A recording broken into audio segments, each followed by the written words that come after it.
ईश्वर क्या है? ईश्वर उसी का नाम है जो हमारी चाह का विषय है। अगर पंखा बहुत तेज है कोने में और आपको डिस्टर्ब कर रहा हो तो आप चाहें तो उसको या तो कम करें या बंद कर दें, क्योंकि आवाज़ बहुत तेज है। तो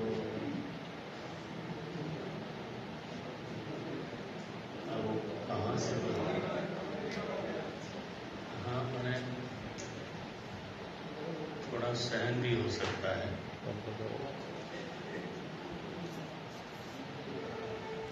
तो चर्चा ये हुई थी, ईश्वर क्या है? सनातन वैदिक धर्म में ईश्वर किसको बोलते हैं? तो क्या वस्तु है जिसको ईश्वर कहते हैं? वैसे तो ईश्वर शब्द जो है वो क्रियावाची शब्द है। हाँ, यह ईशानम करोति स ईश्वरः।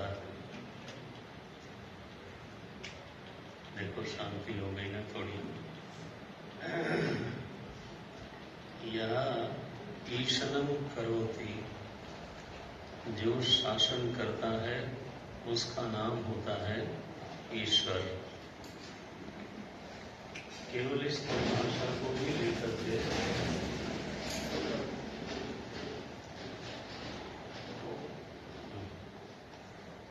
इस परिभाषा को लेकर के ही आप मनन करेंगे तो लाभ बहुत होगा,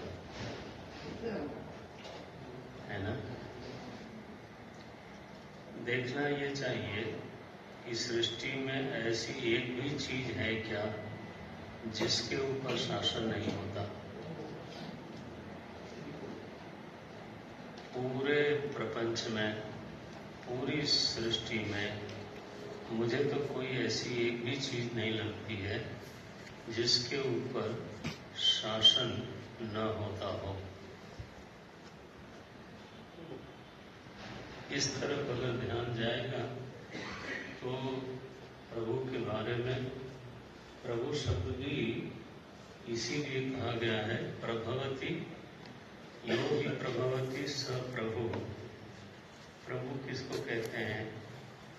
जिसका प्रभाव सबके ऊपर हो। सीधी सी परिभाषा है, यो हि प्रभवति। अंग्रेजी में लोग ऐसे बोलते हैं, he who prevails upon,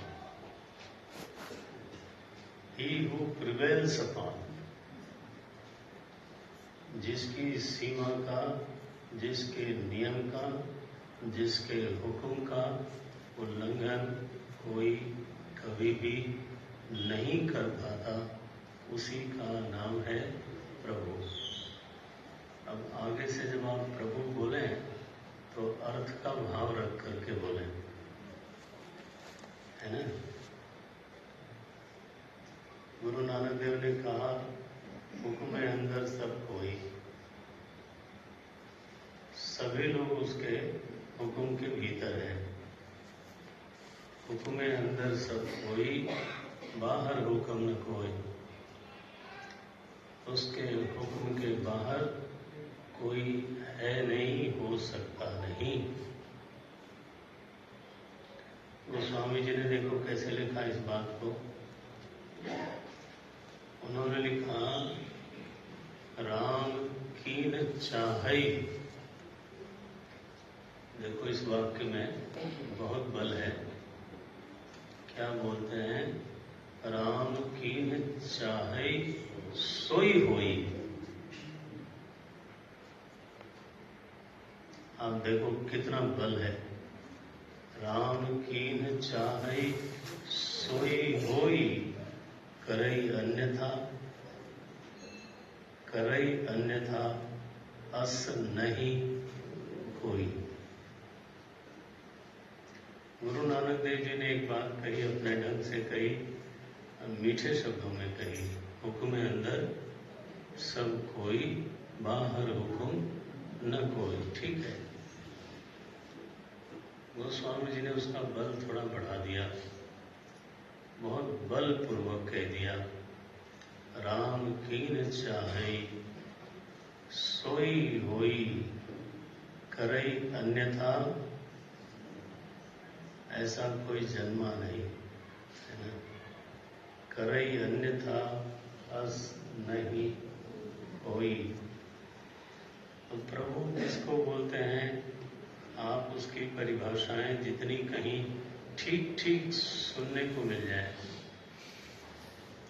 अभी हमने कहा ईश्वर एक क्रियावाची शब्द है, क्योंकि जब हम सृष्टि को देखते हैं तो ऐसी एक भी चीज नहीं दिखाई देती जिसके ऊपर शासन न हो रहा हो।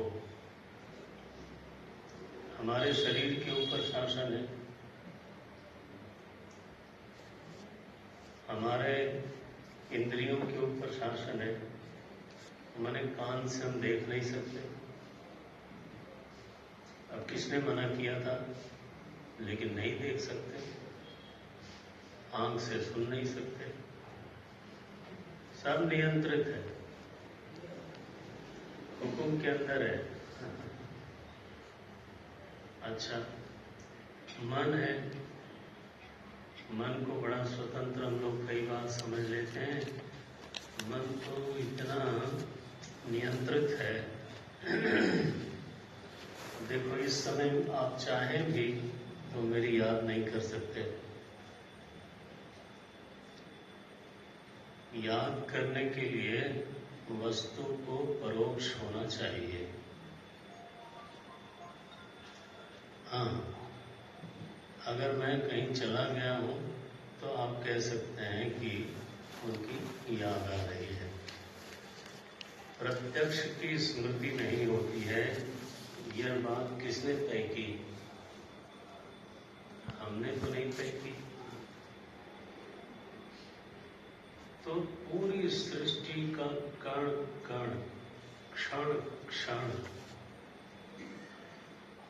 बिल्कुल नियंत्रित है, नियम के अनुसार है, शासन के अंदर है, और जिसके शासन के अंदर है उसका नाम है ईश्वर। ये आधार लेकर के आप अकेले बैठ के भी सोच सकते हैं और देर तक सोच सकते हैं। श्रवण एक बात है, लेकिन मनन की आज्ञा दी गई है वेद में। आत्मा बारे श्रोतव्य, ऐसा कहकर के चुप हो सकते थे, लेकिन वेद ने ऐसा नहीं कहा। वेद ने कहा आत्मा बारे श्रोतव्य, फिर कहा मंतव्य, मनन करना चाहिए। मनन माने जो श्रवण किया है उसका समर्थन करने वाली युक्तियों का प्रयोग करते हुए, ध्यान दें, कोई भी मनन, चूंकि मेरे पास मनन है इसलिए मैं कुछ भी सोच सकता हूं, उसको मनन नहीं कहा गया है। ध्यान रहे। हाँ, जो हमने श्रवण किया है, सुने हुए का समर्थन करने वाली युक्तियों का और प्रबल से प्रबल युक्तियों का प्रयोग करना सीख लेना चाहिए। जब ऐसा व्यक्ति सीख लेता है, सबको नहीं आता है, मैं जानता हूं, मनन करना तो मैं समझता हूं बहुत कठिन है। श्रवण करना थोड़ा सरल है, क्योंकि उसमें आचार्य का बल होता है।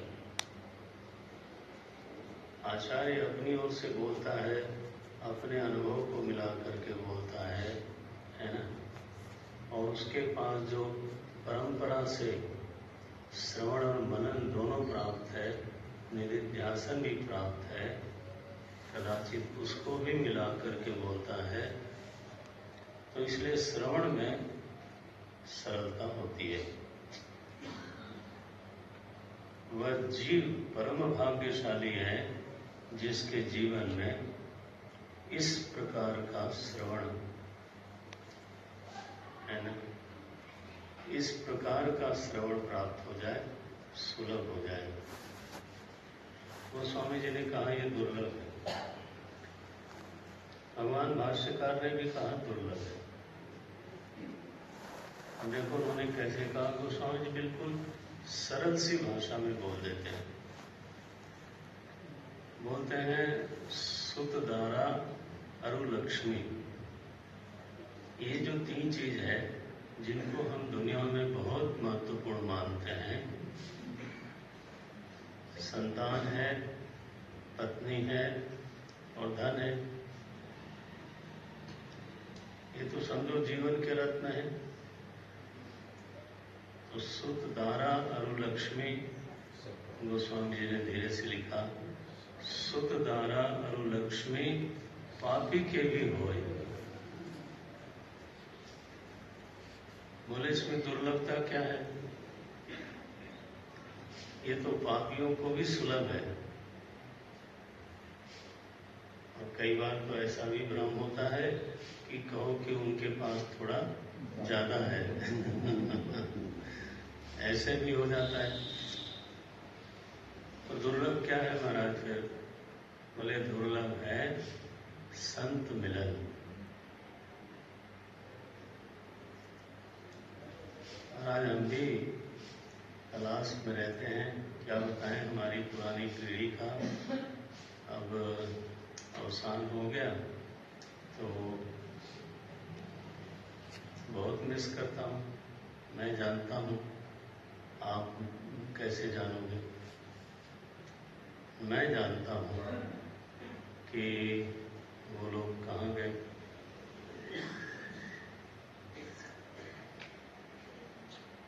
पहली चीज है संत मिलन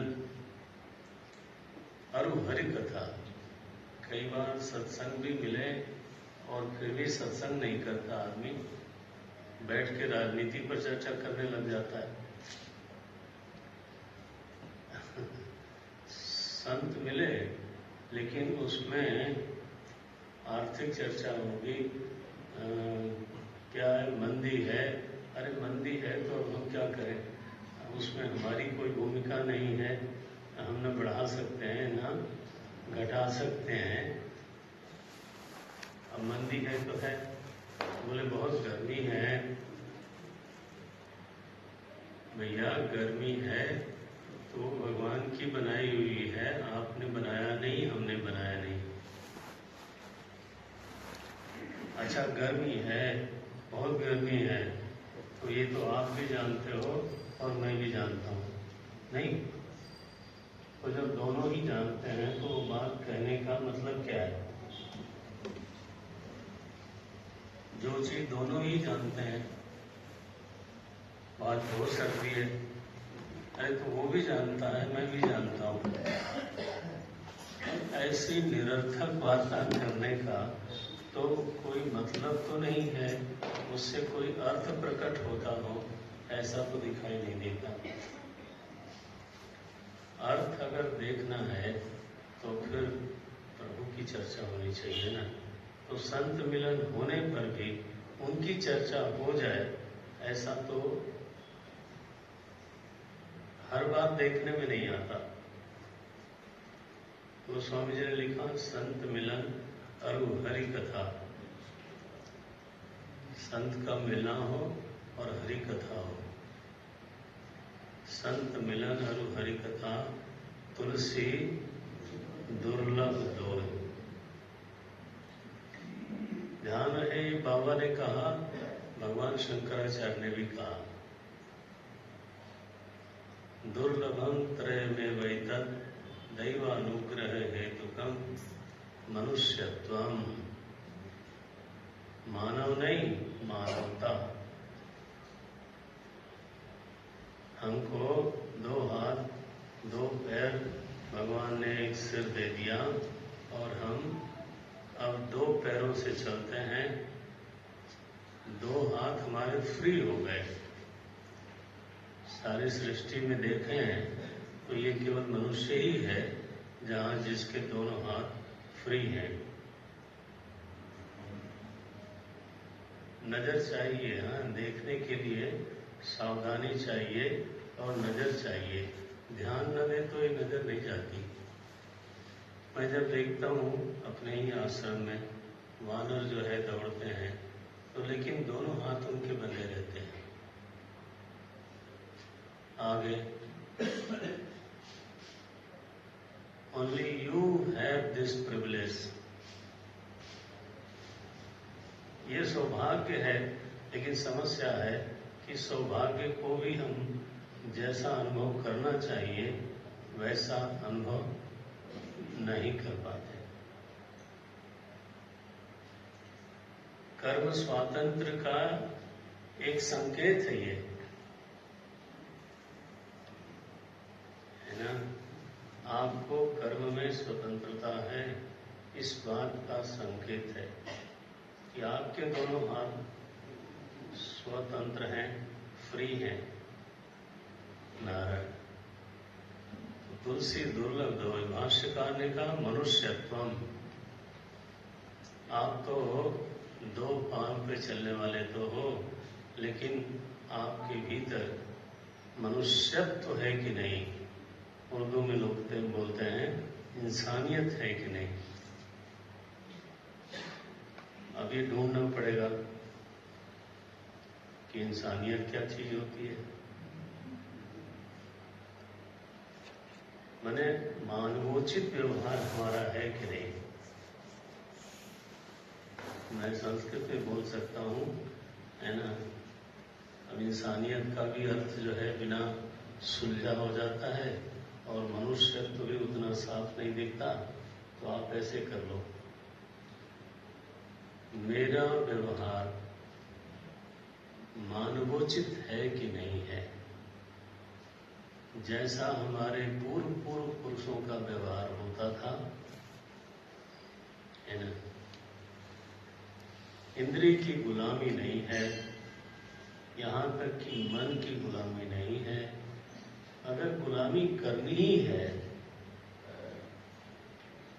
क्या अगर गुलामी करनी है तो प्रभु की करो। कौन मना कर रहा है? कौन कह रहा है कि आप गुलामी करो? हम कहते हैं मत करो, लेकिन शैतान की मत करो, ईश्वर की करो, है ना। तो बोले मालिक साहब कैसे हैं? बोले गरीब निवास। तुलसी बाबा ने लिखा मणि माणिक। अब सबको याद थोड़ा होगा, किसी को याद हो तो बहुत अच्छी बात है। मणि माणिक संग महंगो कियो। वो स्वामी जी ने लिखा है, एक दिन मूड में आए होंगे, विनय भाव से भगवान के सामने बैठ जाते थे तो एक चिट्ठी लिखते थे उनको। आपको कभी ख्याल आया कि नहीं? एक चिट्ठी लिखते थे, उसका नाम रखा गया विनय पत्रिका। अब ये काम तो आप भी कर सकते हो। आप क्यों नहीं लिखते? लिख तो सकते हो, पढ़ना लिखना भगवान ने सिखाई दिया है, लेकिन नहीं लिख पाते। तो उन्होंने लिखा एक दिन कि मणि माणिक महंगो कियो। मणि माणिक्य रत्न ये सब भगवान ने मांगा कर रखा है। तुलसी बाबा के हिसाब से ये ईश्वर का बजट है, हाँ? उन्होंने बजट बनाया तो क्या किया? मणि माणिक महंगो कियो, सहंगो जल तृण नाज। और सस्ता किसको किया? जल को और शाक पात को और अनाज को। संगो तृण जल नाज, नाज बने अनाज। तुलसी याते जानिए राम गरीब निवास। तुलसी कहते हैं इस बात से आप परख लो कि भगवान का झुकाव किधर है।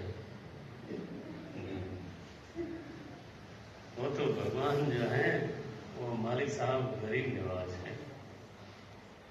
जो बेकार की चीजें हैं उसको महंगा कर रखा है। भाई रत्न आप खाओगे नहीं, उससे शरीर का पोषण, हाँ उसको जमा कर सकते हो, जमा कर सकते हो और बुढ़ापे तक रखवाली कर सकते हो उसकी, और क्या। और रखवाली करने में एक चीज धीरे से घुस जाती है उसमें, उसका नाम है भय। नहीं, अब भाई मैं रखवाला हूं और पता चला कि हमेशा ये थोड़ा कहीं न कहीं से कोई समाचार भी लोग सही सही नहीं देते, कई बार डराते हैं समाचार सुना सुना के कि आज ये हो गया आज वो हो गया, तो आदमी थोड़ा डरता भी है। तुलसी आते जानिए राम, अरे अपने मुंह से तो बोलो, राम गरीब निवाज। ये मालिक साहब की महिमा है। तो भाई ईश्वर जो है शासन करता है, इस विचार से भी उसका चिंतन हो सकता है। उसके प्रभाव का उल्लंघन नहीं हो सकता, इस बात को आधार बना के भी उसका चिंतन होता है ना। प्रभु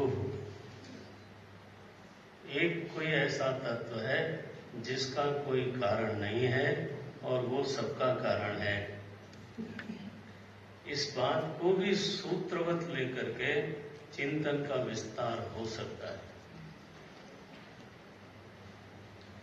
ये वाक्य अगर आपको पकड़ में आ गया हो, मैंने क्या बोला, एक कोई ऐसी चीज है जिसका कोई कारण नहीं है, जो सबका कारण है। बस इतना सूत्र अगर पकड़ में आ जाए तो फिर आप चिंतन करो। चिंतन को ही भजन बोलते हैं, और उसमें स्वाद आने लग जाए तो फिर तो क्या कहना। चिंतन में अगर स्वाद आ जाए तो रसनम नाम भजनम, आस्वादन होने लग जाए, रिविलेशन हो, you are able to reveal the reality every day, a new revelation, new revelation. इसको भजन बोलते हैं।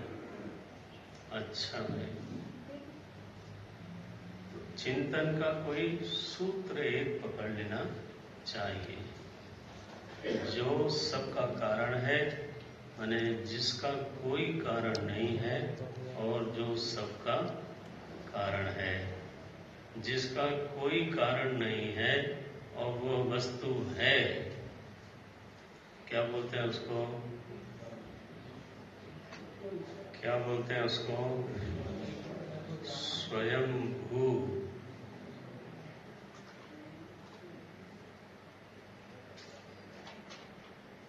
देख लो, छोटा सा शब्द ऋषियों ने दिया है लेकिन बिल्कुल पक्का है वो।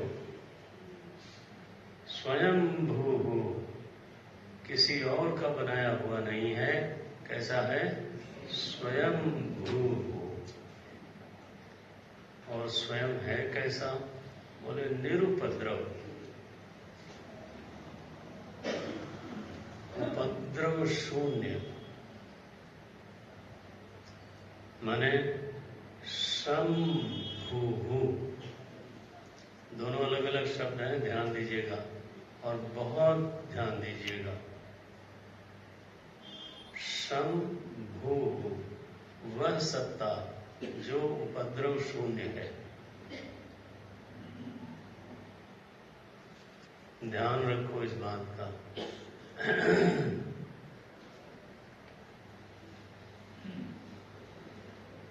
है ना, शम उपद्रव शून्य। भू सत्ता, भू सत्तायाम, दोनों अलग अलग शब्द हो गए हैं। स्वयं भू और शंभु। हमारे प्रभु कैसे हैं? बोले शंभु हैं। और संबोधन करें तो शंभो ऐसे बोलेंगे। तो चिंतन तो प्रभु का होना चाहिए।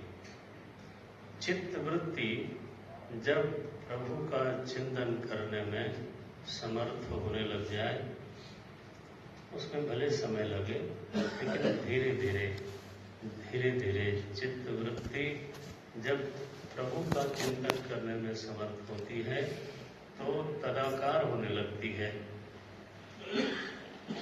ना। उसमें जो अशांति है, मल है, विक्षेप है, वो शांत होने लगता है।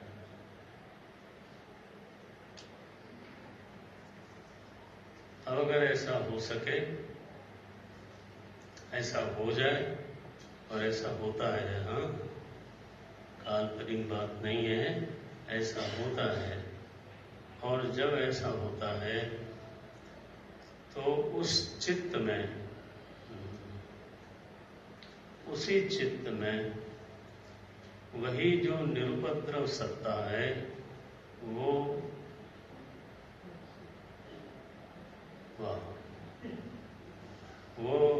बिल्कुल निश्चल हो करके प्रतिबिंबित होती है। तो उसको बोलते हैं सात्विक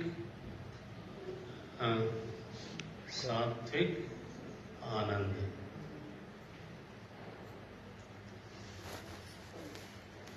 और वो किसी भी जीव को सुलभ हो सकती है, प्राप्त हो सकती है। असंभावना का दोष नहीं लगने देना चाहिए। ये तो असंभव है, ये तो एक दोष है।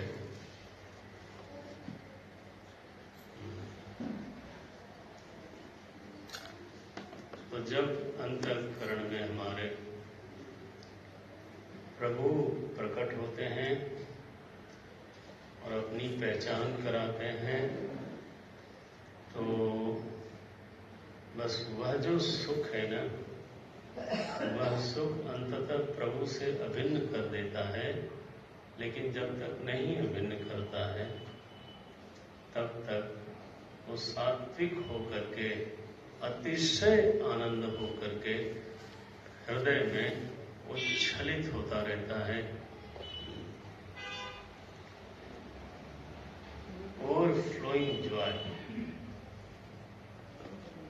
It's not only joy but overflowing, छलकता हुआ आनंद। आप समझते हैं हमारे तपस्वी लोग साधारण से साधारण वस्त्र में और साधारण से साधारण परिस्थिति में आनंद से रहते हैं, बल्कि जो असाधारण है उसको सांत्वना देते हैं। क्या गजब है। इसलिए हिंदुस्तान को समझने की कोशिश करने वाले ये कई बार उलझ जाते हैं बेचारे।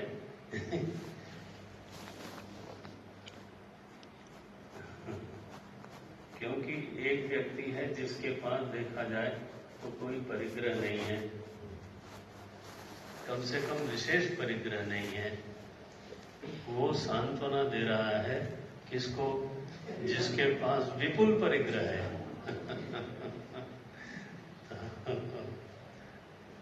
तो ये हमारा देश जो है, ये कुछ विलक्षण ही चीज है।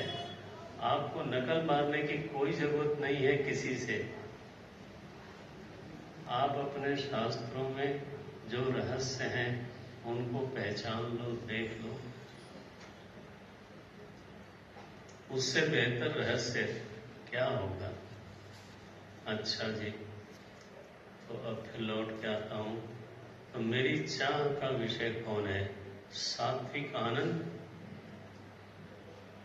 मेरी चाह का विषय है, लेकिन वो प्रथम चरण है। उस आनंद स्वरूप परमात्मा से अभिन्न हो जाना, ये चरम लक्ष्य है। कैसे होगा? बोले उसके स्टेप्स हैं। पहला कहा अभ्यासात रमते, दूसरा कहा दुखांतं च निगच्छति। ये सूत्र है, इसको पकड़ के रखना चाहिए बिल्कुल। दुखांतं च निगच्छति। और तीसरा कहा आत्मबुद्धि प्रसादजम, है ना। आपकी अपनी बुद्धि ही अगर निर्मल निश्चल हो जाए तो ऐसे आनंद का स्रोत बन जाती है। बाहर से आया हुआ आगंतुक आनंद नहीं है। विषय को हम इंद्रियों में ठूस ठूस करके इस आनंद की प्राप्ति नहीं कर सकते। कई बार तो उल्टा हो सकता है ना। दुखी हो जाएंगे। और जब विषय को इंद्रियों में ठूसना शुरू करेंगे तो हो सकता है धर्म भ्रष्ट भी हो जाए। पता नहीं क्या ठूस दिया। वो नहीं भाई, रक्षत रक्षत कोशानाम कोशम रक्षत, एक सूत्र है ये। बोले रे मनुष्यों, रक्षा करो कोशों का भी जो कोश है ना, उसकी रक्षा करो। वो तुम्हारे हृदय में है, भगवान के मुख से निकला है। सुखम त्विदानीम त्रिविधम शृणु में, यानी कितना आश्वासन मिलता है कि ऐसा भगवान ने बोला है। आदमी बोले तो कभी थोड़ा डाउट भी होता है, लेकिन ये जो वाक्य हैं वो किसके हैं? सीधे भगवान के हैं। तो सुखम त्विदानीम त्रिविधम शृणु में भरतर्षभ अभ्यासात रमते। एक आनंद का खजाना तुम्हारे हृदय में है ना। बस हमने वैसा अभ्यास नहीं बनाया। अभ्यासात रमते यत्र दुखांतं च निगच्छति। और फिर बोलते हैं आत्मबुद्धि प्रसादजम तत्सुखम सात्विकम प्रोक्तम। यह जो सुख है ये सात्विक है, क्योंकि सात्विक अंतःकरण में उच्छलित हो रहा है। तो इस सुख की चाह है, लेकिन यहाँ अंत नहीं है। इस सुख की डोर पकड़ करके उस तत्व से अभिन्न हो जाए व्यक्ति,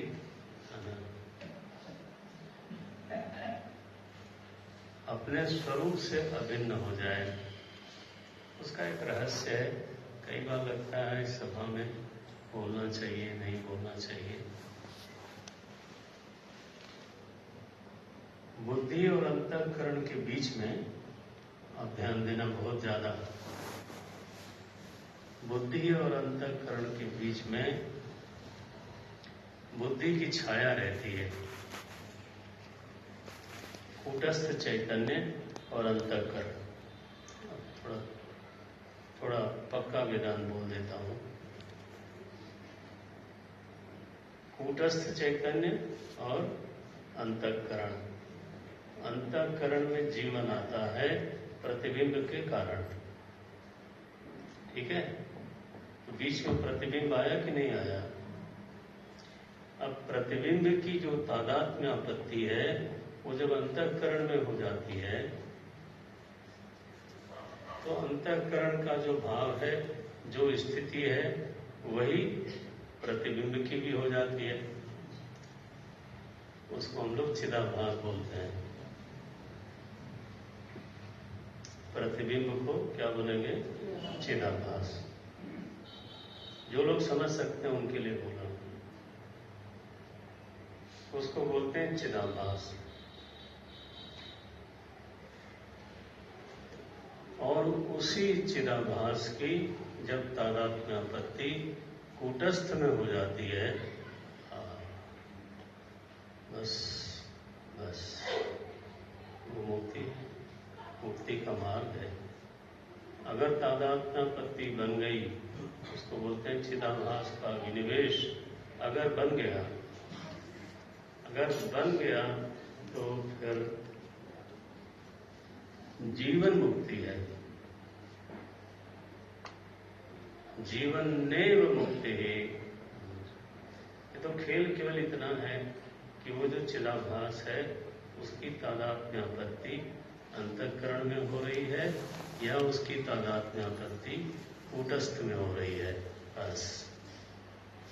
अब इसको आप बिल्कुल पकड़ ही लेना।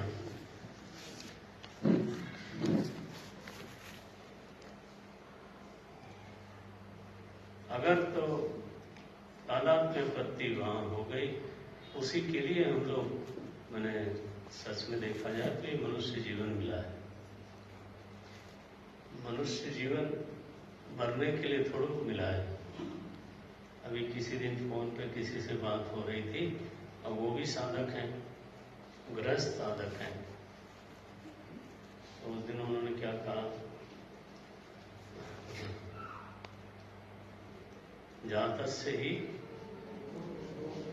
बोल सकते हो आप लोग, जातस्य ही ध्रुव मृत्यु, जो जन्मा है ना, जो जन्मा है वो तो अवश्य ही मरेगा। लेकिन हम लोग आधा बोलते हैं, पूरा बोलना चाहिए।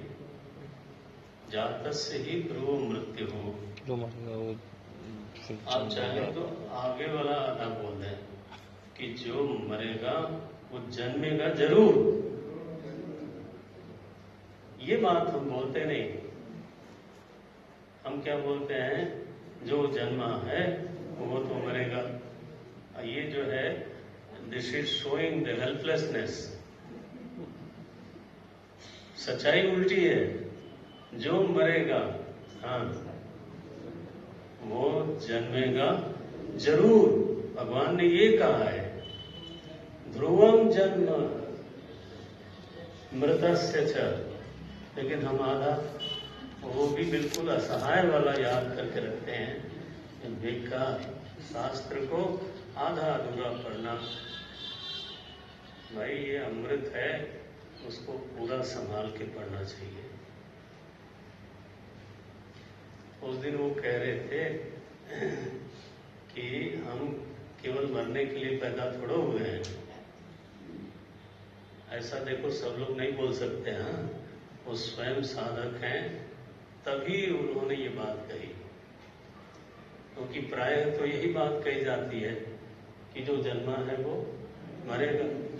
उन्होंने क्या कहा, उल्टा कहा कि हम लोग केवल क्या मरने के लिए थोड़ा केवल पैदा हुए हैं। ये जीवन जो मिला है ये एक अवसर है।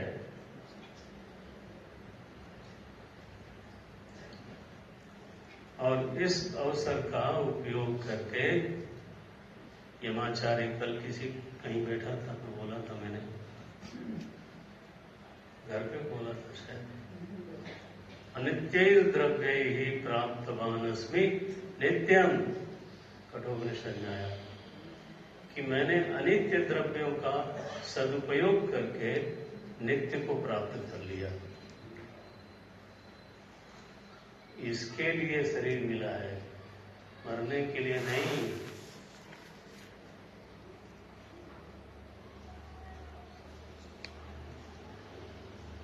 ये तो एकदम पलटी है ना। अच्छा भाई, तो एक मौका है। चैतन्य में तादात्म्यापत्ति सिद्ध होनी चाहिए। तो नारायण, ये है 39वां श्लोक, माने 36वां श्लोक और 37वां श्लोक। बस इसी को मूल बना करके हमारे मन में भाव था कि यहाँ पे एक एक चिंतन करने का प्रयास किया जाए। अच्छा, अब आगे चलते हैं।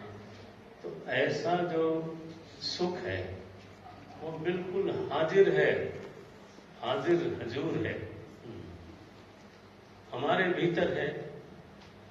उसमें अगर कोई प्रतिबंध है तो बाहर से नहीं है, भीतर से ही है।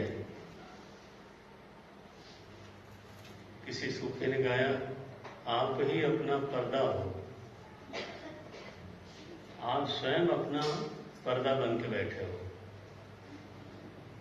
यह हालत है। अच्छा, तो बोलते हैं ऐसा सुख जरूर बिल्कुल उपलब्ध हो सकता है। शर्त यह है कि पीछे पीछे के सारे श्लोकों को इस श्लोक के साथ लगा लो। क्या है? बोले बुद्धि को सात्विक बना लो। पीछे जा रहा हूं, उन्होंने क्या बोला था? बुद्धेर वेदम धृतेश्चैव। अब हमारी बुद्धि राजसिक रहे और सुख सात्विक हो जाए, ये कभी नहीं होगा। मिल गया? अब जरा पलट के चलना। बिल्कुल कॉन्शियसली डिसीजन है कि हम विलोम वृत्ति से इस ग्रंथ को पढ़ाएंगे और पढ़ेंगे। कॉन्शियस डिसीजन है, मूडी नहीं है। ना ना ना। तो बुद्धि अगर सात्विक नहीं है तो सुख कैसे सात्विक हो जाएगा? और धृति अगर सात्विक नहीं है, हो गया ना, तो सुख कैसे सात्विक हो जाएगा? तो चूंकि हमें ऐसा सुख चाहिए, उसके लिए हमारी बुद्धि भी सात्विक होनी चाहिए। अगर कहीं राजसिक हो गई तो ये प्रतिबंध हो जाएगा। अगर तामसिक हो गई तो पूरा ही प्रतिबंध हो गया। तो सात्विक बुद्धि हो, सात्विक धृति हो, और अब आते हैं सात्विक कर्म हो और सात्विक कर्ता हो। दो विषय और हैं। क्या बोल दिया गया? सात्विक कर्ता हो और सात्विक कर्म हो। ध्यान रखना है इस सबका फल क्या है। 36वां और 37वां श्लोक। हाँ, ये सब जाके वहां फलित होंगे। 36वां और 37वां श्लोक। तो 36वां श्लोक देखें। हाँ, अब पीछे चले तो बोलते हैं आओ पहले कर्म का विवेचन कर लें। बहुत संक्षेप में मैं करूंगा। 23वां श्लोक है और तीसरा संक्षेप में करना पड़ेगा, लेकिन कर देता हूं। अनुवाद तो कर ही हूं, रहस्य तो बताने का मैंने प्रयास किया है। किस लिए कौन है, क्या रहस्य है, किस चीज के लिए कौन है। तो कहते हैं सात्विक कर्म, अगर तो हमारा कर्म हो ही रहा है और कर्म के बिना हम नहीं रह सकते, शरीरधारी होकर के कोई कर्म के बिना रह जाए, ऐसा असंभव है। अच्छा, तो अच्छा असंभव है प्रभु? बोले हाँ असंभव है। असंभव है तो अब एक काम करो, कर्म को सात्विक बना लो। राजसिक से पिंड छुड़ा लो। बोले सात्विक कर्म क्या होता है, पहले पहचान तो बताओ। पहले वो तो बताओ कि सात्विक कर्म होता क्या है। बोलते हैं कर्म ऐसा हो जो नियत हो। मिला? 23वां श्लोक। और बहुत ध्यान से पढ़िएगा क्योंकि मेरे पास समय अब रहा नहीं, तो बड़ा जल्दी जाऊंगा। नियतम, सबसे पहला कर्म नियत हो, जो मेरे लिए विहित है, जो मेरे अधिकार के अनुसार है, उसको बोलते हैं नियतम। नियतम कर्म तो जो मेरा कर्तव्य है वो रहे। जीवन में कर्तव्य परायणता बन जाए, सिद्ध हो जाए। आगे बोलते हैं संग रहितम। संग रहितम का अभिप्राय हुआ आसक्ति वर्जितम। कर्म की कई आसक्तियां होती हैं। कर्म का जो फल है वो सबसे एविडेंट होता है, मालूम पड़ता है। क्यों काम कर रहे हो? बोले इसलिए। तो बुद्धि पहले फल की तरफ जाती है। और कई बार उसके बहुत सारे विभाग हैं, अब मेरे पास समय नहीं। विभाग है, एक विभाग तो ये है कि आदमी को कर्म में भजन नहीं बोल रहा हूँ, कर्म में स्वाद आता है तो वो थोड़ा सात्विक हो गई बात, लेकिन है तो है। तो कर्म बना रहे और कोई कह दे कि ये कर्म आप छोड़ दो तो दुखी हो जाएगा। गीता प्रेस से कोई ट्रस्टी थे, उनको कहा गया आप रहने दीजिए। अरे महाराज बहुत दुखी हो गए इस बात से। तो यह संग भी, यह संग तो है, सूक्ष्म है, लेकिन तो यहाँ कई फोल्ड हैं। संग रहितम शब्द को आपको अनफोल्ड करना है। I cannot do now. But you have to, you should unfold. ये जो शब्द हैं वो काफी गहरे हैं। नियतम संग रहितम।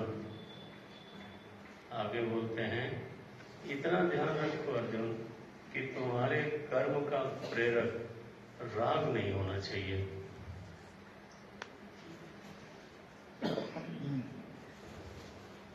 और तुम्हारे कर्म का प्रेरक द्वेष भी नहीं होना चाहिए। और राग द्वेषतः कृतम। देखो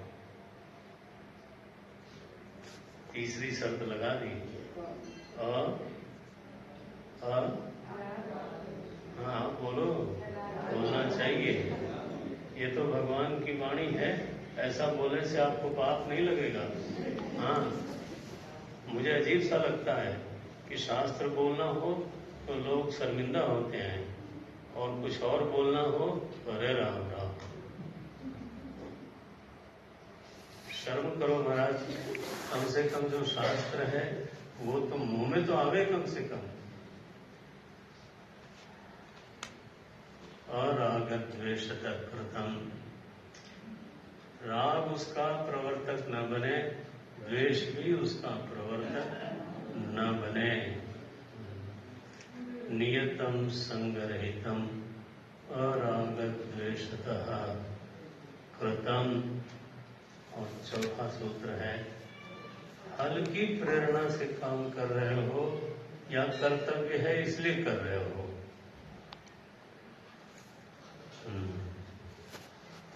कर्म में चौथा विभाग यह है केवल कर्तव्य की प्रेरणा से,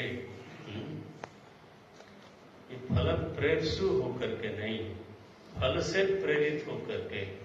यू आर पुष्ट बाई फल तृष्णा, ऐसा नहीं होना चाहिए।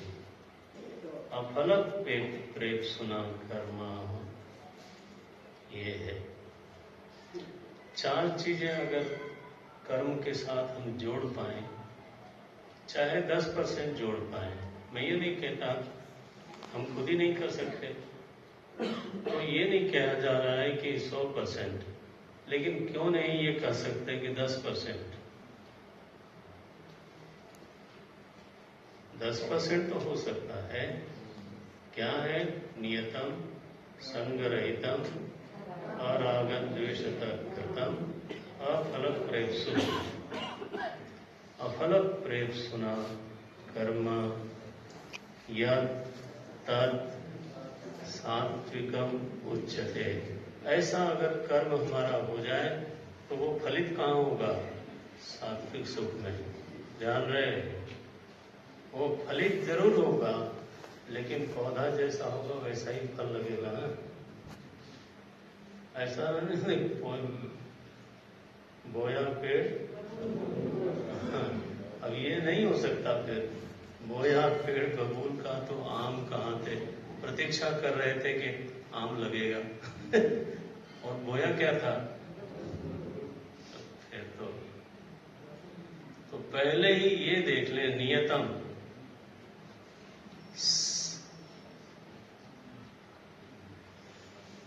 संगरहितम अरागद्वेषतः कृतम अफल प्रेक्षुना कर्म। अगर 4 चीजों में धीरे धीरे प्रतिशत बढ़ा सके आदमी तो काम हो जाए। फिर भी आप बोलते हैं आगे, इसी को साधना कहते हैं। हाँ, दीवार पर सिर टकराने का नाम साधना नहीं होता।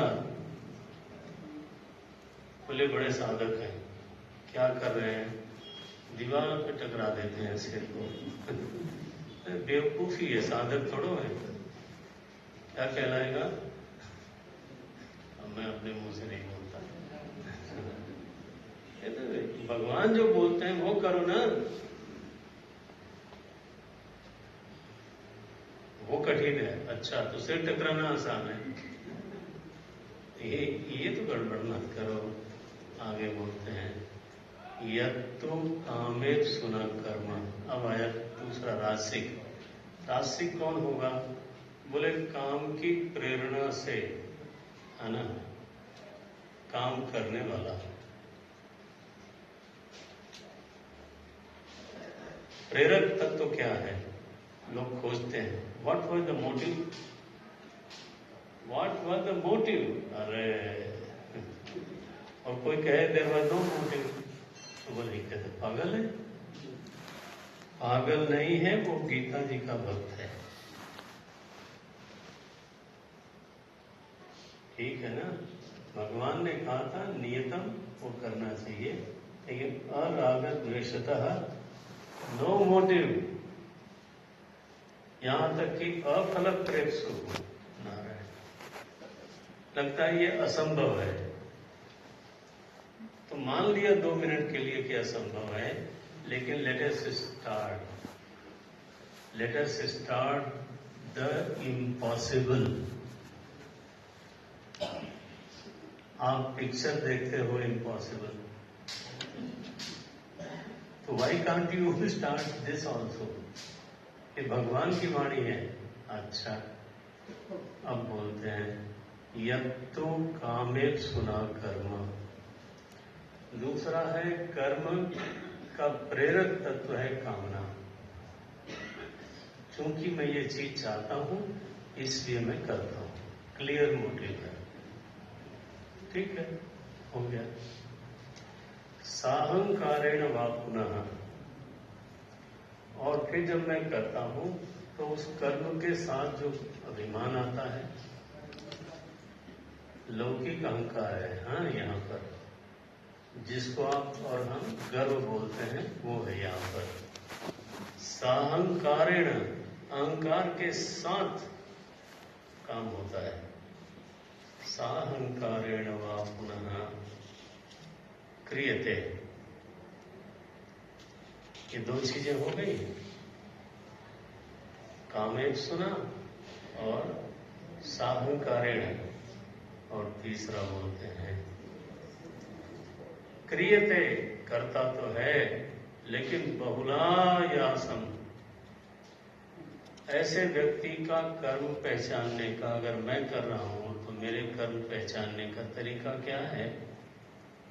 तरीका है कि आप देखो कि वो कितना आयास करता है। आप देखते हैं जब हमारे बड़े प्लेयर जब क्रिकेट खेलते हैं तो हमको लगता है कि बॉल इतनी सरल आ रही है ना, बॉल ही इतनी सरल है कि इट इज इजिली प्लेएबल। अब तेंदुलकर कर रहे हो, गांगुली साहब कर रहे हो, या और हमारे राहुल द्रविड़ कर रहा हो, तो लगता है प्लेएबल है इसलिए खेलता जा रहा है। वही बॉलर जब टेलेंडर को बॉल करता है तो और 9वां विकेट और 8वां विकेट हर बात पे आदमी उछलता है। क्यों उछलता है? क्योंकि वो रजस में है। he had not developed in batting the fine arts. अगर हमारे बैटिंग में कहीं फाइन आर्ट्स शामिल हो जाए तो ऐसा खेलता है जैसे कोई गेंद भी नहीं है। और अगर वो फाइन नहीं हुआ है तो क्रियते, देखो इसको, क्रियते वो तो ठीक है, लेकिन कैसे?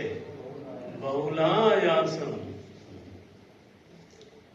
हमेशा आदमी दौड़ता भागता इधर उधर, लगेगा कि इस पूरे घर में अगर कोई आदमी व्यस्त है और पूरे परिवार को नहीं, पूरे शहर को अगर किसी ने संभाल रखा है, हाँ, तो किसने? इसी आदमी ने संभाल रखा है। जय श्री राम। इसको बोलते हैं क्रियते बहुलायासम। ऐसा हमारे जीवन में न होवे, नहीं तो हमारा कर्म सात्विक नहीं रहा, क्या हो गया? रासिक हो गया। मैंने देखा है पूज्य स्वामी ब्रह्मानंद जी बेंगलोर में, तो मैं, हमारे गुरुदेव ने सबको भेजा था वहां पे, तो I saw him how silently he was performing his duty. कहीं कोई शोर नहीं, कहीं कोई हलचल नहीं। The things were moving like that. मुझे बहुत प्रेरणा मिली। हम भी प्रयास करते हैं कि हमें कोई देखे भी नहीं कि डिसीजन कहां से हो रहा है।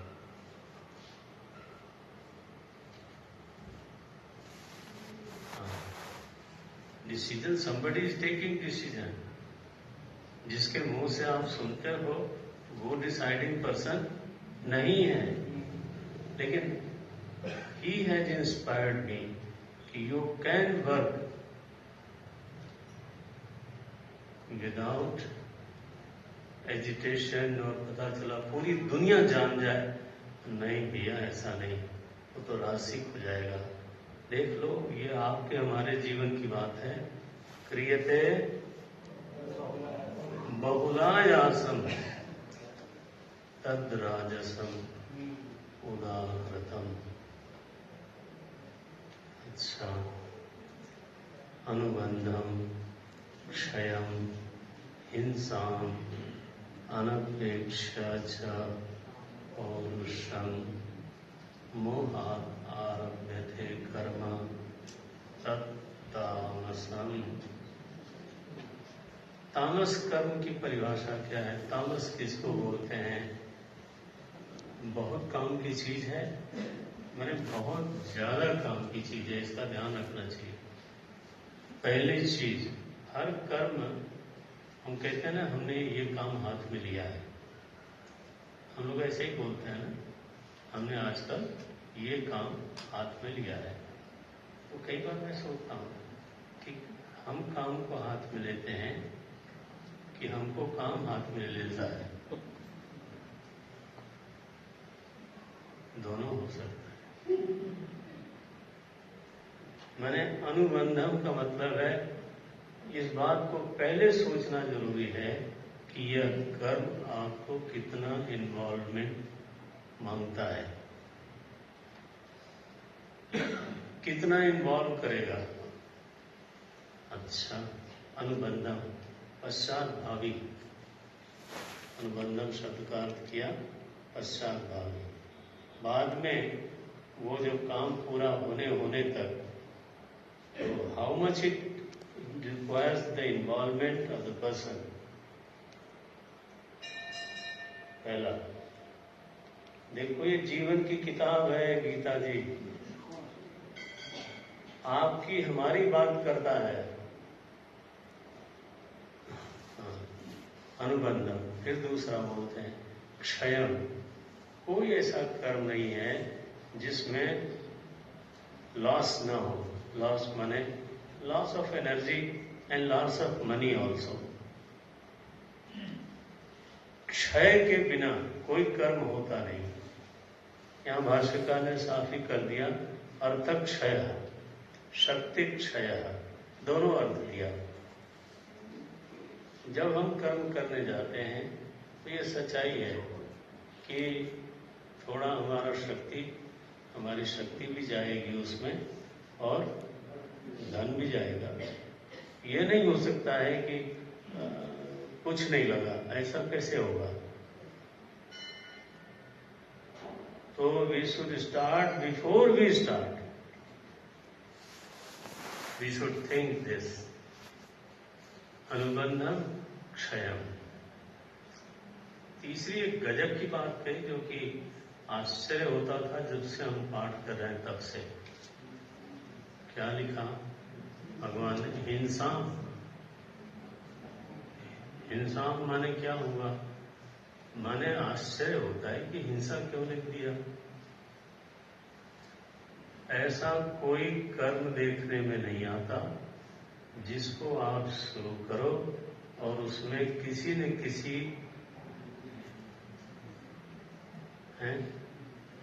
किसी की नाराजगी ना हो। जय सिया राम। हाँ, उसका कोई स्वार्थ है जो कि गलत है उसका कोई स्वार्थ है जो कि वास्तव में देखा जाए तो गलत है, लेकिन उसका स्वार्थ तो है जिस पर आपने पांव रख दिया।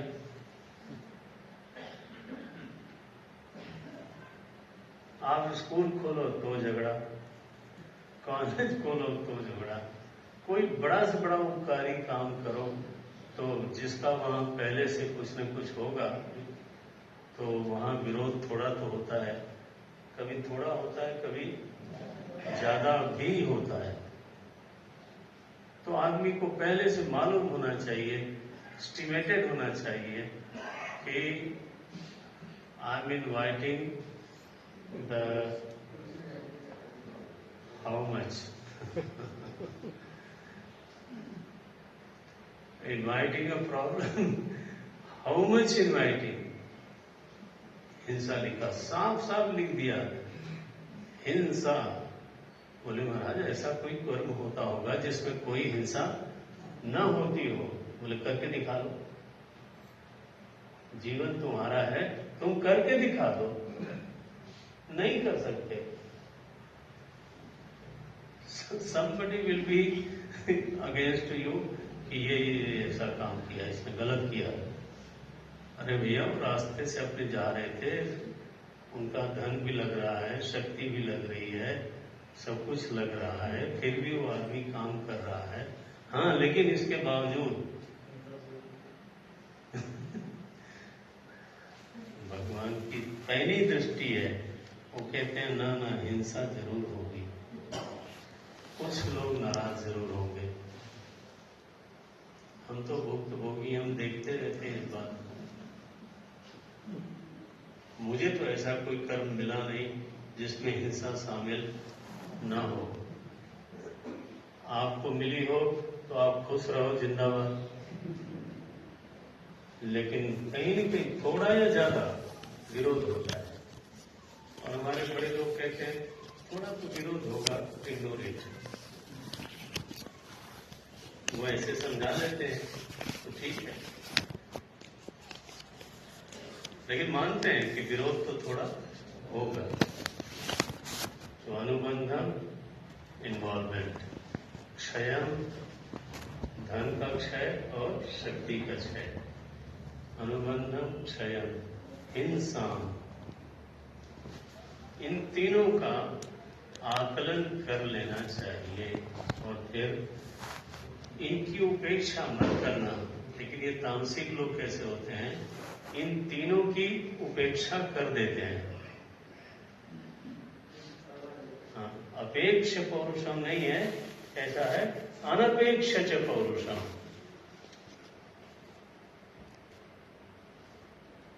They do not take pain to even think for it. पहले सोच तो लो, चीजों को ठीक से सोच तो लें, तो नहीं चल पड़े।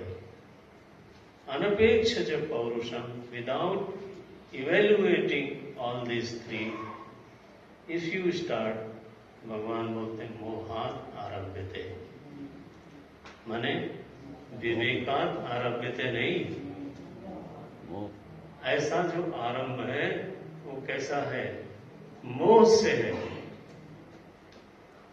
ध्यान रखना सभी लोग, हम भी याद रखेंगे। मोहात आरभ्यते कर्म, तो ऐसा अगर मेरा कर्म होगा और उससे फल मिल जाए सुख, ये कभी होने वाला है नहीं। तत्तामसम उदाहृतम। तो यहाँ पूरा करूंगा, कल समापन है, कल 6 श्लोक देखने हैं शायद, तो देखूंगा, वो तो मैं अभी पूरा कर सकता हूँ, लेकिन मैं जानता हूँ आपको क्या मिलेगा उसमें। चाहे इतनी सी प्रसादी देनी हो, लेकिन प्रसादी तो ठीक देनी चाहिए। आप दोहराइएगा तो आरती करें।